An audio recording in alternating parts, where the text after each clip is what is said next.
नमस्कार, मेरा नाम डॉक्टर भरत मनचंदा है और ये आपका चैनल ABC सेंटर यानी कि arthritis and breast care centre है। आज का हमारा विषय है फाइब्रोमाइल्जिया।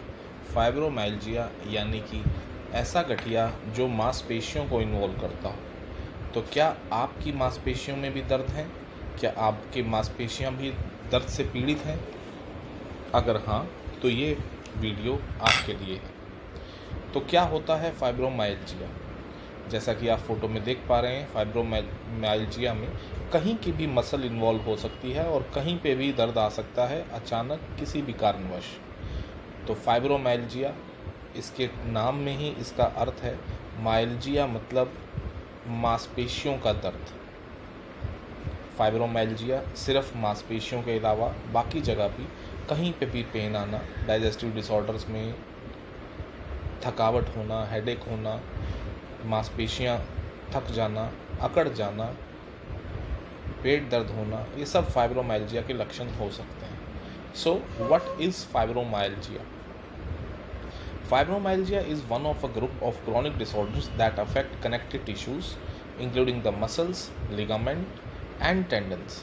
So basically fibromyalgia एक ऐसी बीमारी, ऐसे chronic pain disorder हैं जो मांसपेशियां, कनेक्टिव टिश्यू, लिगामेंट और टेंडन, जो मांसपेशियों के चारों तरफ जो चीज़ें हैं उनको इन्वॉल्व करती हैं। It's a chronic condition that causes widespread muscle pain and extreme tenderness in many areas of the body. इसमें बहुत सीवियर दर्द हो सकता है मांसपेशियों के साथ कुछ पार्ट बॉडी के, जो बहुत सीवियर पेन के साथ प्रेजेंट कर सकते हैं। अगर आप स्लाइड देख सकते हैं तो इसमें आप अगर फाइब्रोमाइल्जिया के प्रिवलेंस के बारे में देखें तो लगभग काफ़ी ज़्यादा एरियाज़ इन्वॉल्व करता है फाइब्रोमाइल्जिया। और ये पिछले 2005 से 2014 का डाटा है। और इसमें चाहे USA हो, चाहे इंडिया हो, जापान हो, चाइना हो, Malaysia, Turkey, Mexico, Scotland, Netherland, France, so means ये थ्रू आउट वर्ल्ड एक वर्ल्ड वाइड बीमारी है जो बहुत कष्ट दे रही है और इसका प्रेवलेंस भी आजकल नज़र आ रहा है। सो पहली बात है एपिडेमोलॉजी। सो एपिडेमोलॉजी से क्या मतलब है कि ये बीमारी कहाँ कहाँ और कितनी है। ये लगभग 2% लोगों को अफेक्ट करती है जो कि एज 20 साल तक के हैं, और ये 8% तक बढ़ जाती है जो 70 साल की उम्र तक लोग होते हैं। ये मोस्ट कॉमन कॉज है जो मस्कुलोस्केलेटल पेन, जो मांसपेशियों और जोड़ों में दर्द होता है, उसमें ये मोस्ट कॉमन रहता है महिलाओं में स्पेशली, जो कि 20 से 55 साल की आयु की होती हैं। और ये ज़्यादातर महिलाओं में मिलता है पुरुषों के अपेक्षा। जैसे कि आप फोटो देख पा रहे हैं, 80 से 90% महिलाओं में ही डायग्नोज होता है और इसके बहुत सारे कारण हो सकते हैं। अगर हम अमेरिका की बात करें तो more than 5 million Americans are affected then from this disease, and first degree relatives are 8 times more likely to have fibromyalgia.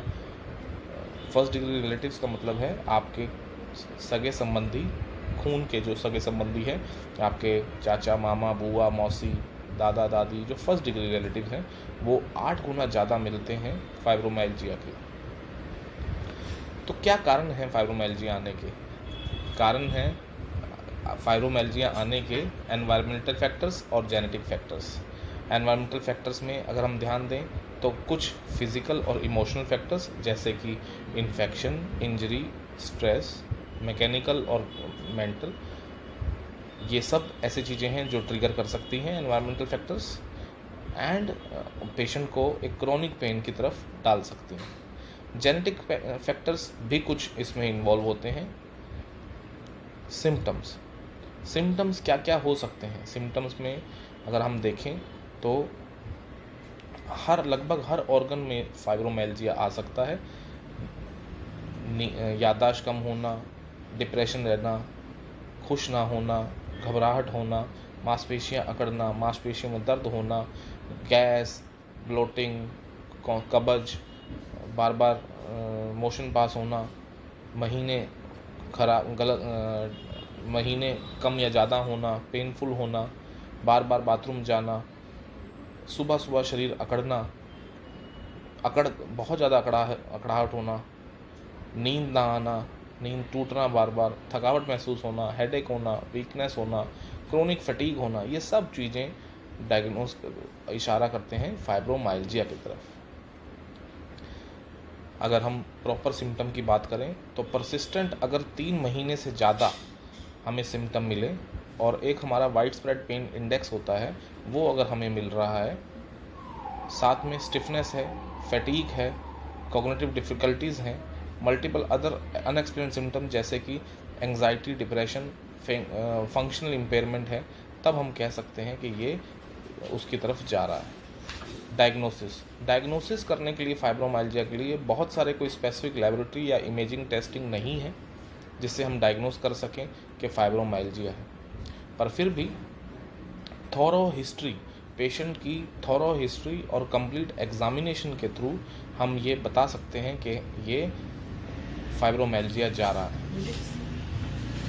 बहुत कम टेस्ट हैं जिसके थ्रू हम ये काम कर सकते हैं और बाकी हमें बेसिकली ये एक्सक्लूड करनी चाहिए बाकी कंडीशन, जो ऐसी बीमारियां जो फाइब्रोमाइल्जिया की तरह दर्दें, थकावट, शरीर दुखता रहना, अकड़ाहट रहना, हमें बाकी बीमारियों को, इसके सिमिलर सिम्टम्स वालों को रूल आउट करके हम फाइब्रोमाइल्जिया को तक पहुंच सकते हैं।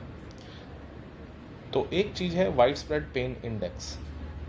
तो क्या है वाइड स्प्रेड पेन इंडेक्स? अगर आप ये डायग्राम देख पा रहे हैं तो इसमें 19 पॉइंट्स लिखे हैं आगे से।